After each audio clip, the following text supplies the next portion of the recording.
Hi friends, இஞ்சி உப்பு இந்த புதினா சட்னி செஞ்சுக்கலாம். பாருங்கள், பச்சை மிளகாய் ஒரு 4 எடுத்து வச்சுருக்கேன், கொத்தமல்லி புதினா 2 சம அளவு எடுத்துக்கிட்டேன். பிரெட் ஆம்லெட் செய்யறதுக்காக இந்த புதினா சட்னி ஃபஸ்ட்டு நான் அரைச்சி எடுத்துன்னு வந்துடுறேன்.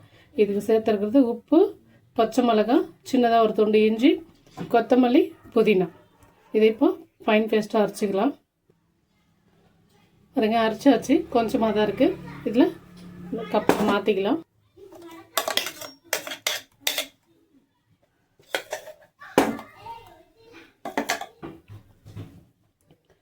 ஒரு எலுமிச்சை பழத்தில் 1/4 பங்கு கட் பண்ணி வச்சுருக்கேன்.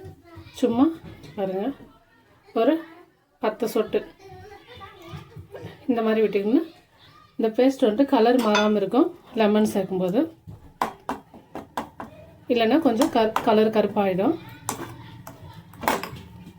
இப்போ ஆம்லெட்டுக்கு ரெடி பண்ணிக்கலாம். பாருங்கள், பிரெட் ஆம்லெட்டுக்கு ஒரு மீடியம் சைஸ் வெங்காயம் கட் பண்ணி பொடிசாக சேர்த்துக்கிட்டேன். கொஞ்சமாக கொத்தமல்லி தழை, ஒரே ஒரு பச்சை மிளகாய்,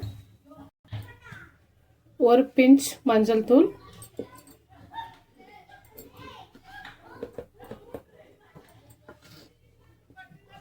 பாருங்க, மிளகாத்தூள் கொஞ்சமாக,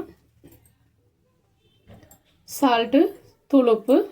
மிளகாத்தூள் வந்துட்டு விருப்பம்தான், விருப்பப்பட்டால் போட்டுக்கலாம், இல்லைன்னா விட்டுடலாம்.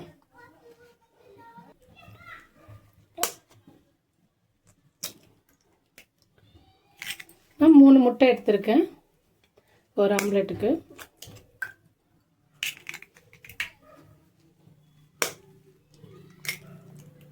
ஃப்ரெண்ட்ஸ், மறக்காமல் சப்ஸ்கிரைப் பண்ணுங்கள்.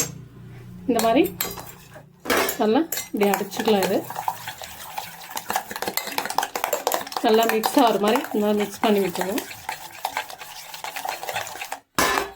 ஒரு பக்கம் அடுப்பத்தை வச்சு தவா வச்சிட்ருக்கேன், சூடாகிட்டுருக்குது.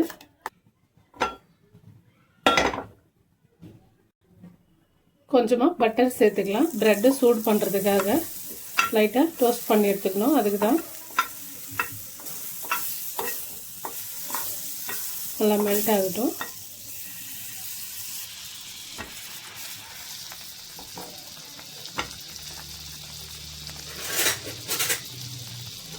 லைட்டாக கலர் மாறட்டும், அப்புறம் திருப்பி விடலாம்.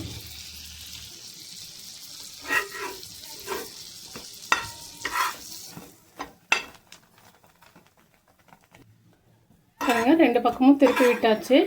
நான் இப்போ இது 2 ப்ரெட்டும் எடுத்துடுறேன்.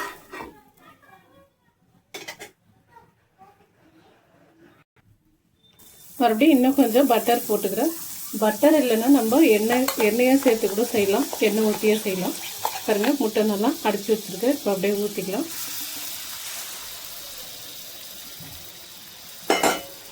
இதை வந்துட்டு இப்படியே அசைக்கி விட்டாலே தவா ஃபுல்லாகிடும்.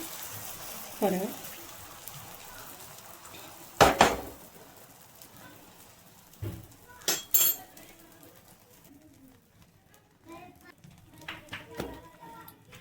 ஃப்ரெண்ட்ஸ், எங்கள் வீட்டை பிரெட் ஆம்லெட் பிடிச்சிருக்குன்னு நினைக்கிறேன். இன்றைக்கி கொஞ்சம் டிஃப்ரெண்ட்டாக செய்கிறோம். அதாவது புதினா சட்னி தான் டிஃப்ரெண்ட்டுன்றது. இந்த மாதிரி செய்யும்போது நமக்கு வெளியில் கடையில் வாங்கி சாப்பிட்ற மாதிரியே இருக்கும். பாருங்கள், லெமன் ஜூஸ் போட்டதுனால இந்த மாதிரி கலர் கருப்பாகாமல் இருக்குது. லெமன் ஜூஸு விருப்பம்தான், நீங்கள் வேணான்னா விட்டுடலாம். நான் வந்துட்டு எனக்கு பிடிக்கிறதுனால போட்டிருக்கேன். பார்த்துக்குங்க. கண்டிப்பாக சப்ஸ்கிரைப் பண்ணுங்கள் ஃப்ரெண்ட்ஸ், ப்ளீஸ் சப்போர்ட் பண்ணுங்கள்.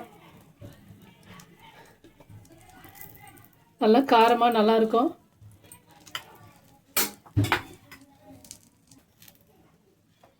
பாருங்கள், சீஸு, மசாலா சீஸ். இது நம்ம ஸ்லைஸ் இருந்தால் கூட வச்சுக்கலாம். என்கிட்ட ஸ்லைஸில் இதுதான் இருந்தது. பாருங்கள், அதனால தான் இதை போட்டிருக்கிறேன் நான். இன்னும் கூட கொஞ்சம் லைட்டாக போட்டு விட்டுக்கலாம்.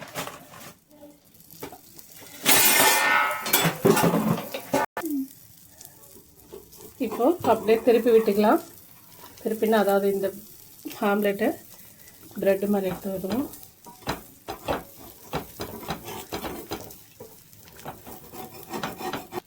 பாருங்க, இந்த மாதிரி திருப்பி விட்டுக்கலாம்.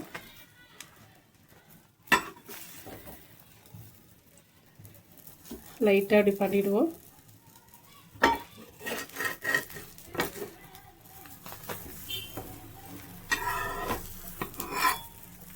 இப்படி நல்லா கொஞ்சம் அழுத்தி விடலாம். ஒரு 2 நிமிஷம் ஆகட்டும்.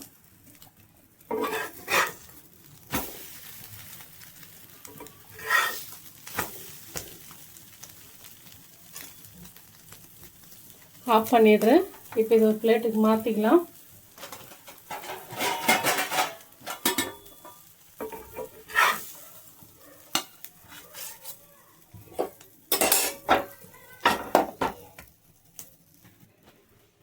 இது கட் பண்ணி பார்க்கலாம்.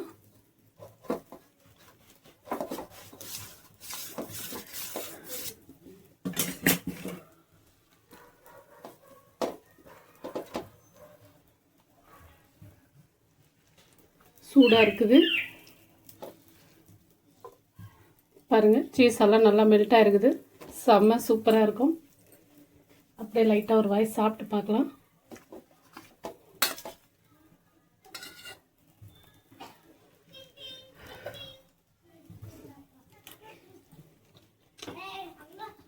ஃப்ரெண்ட்ஸ், கண்டிப்பாக செஞ்சு பாருங்கள். இதோட டிஃப்ரெண்ட்டாக செய்யணுமா தான் நீங்களும் சொல்லுங்கள். நாங்களும் செஞ்சு பார்க்குறோம். வீடியோ பிடிச்சிருந்தா லைக் பண்ணுங்கள், ஷேர் பண்ணுங்கள், சப்ஸ்கிரைப் பண்ணுங்கள்.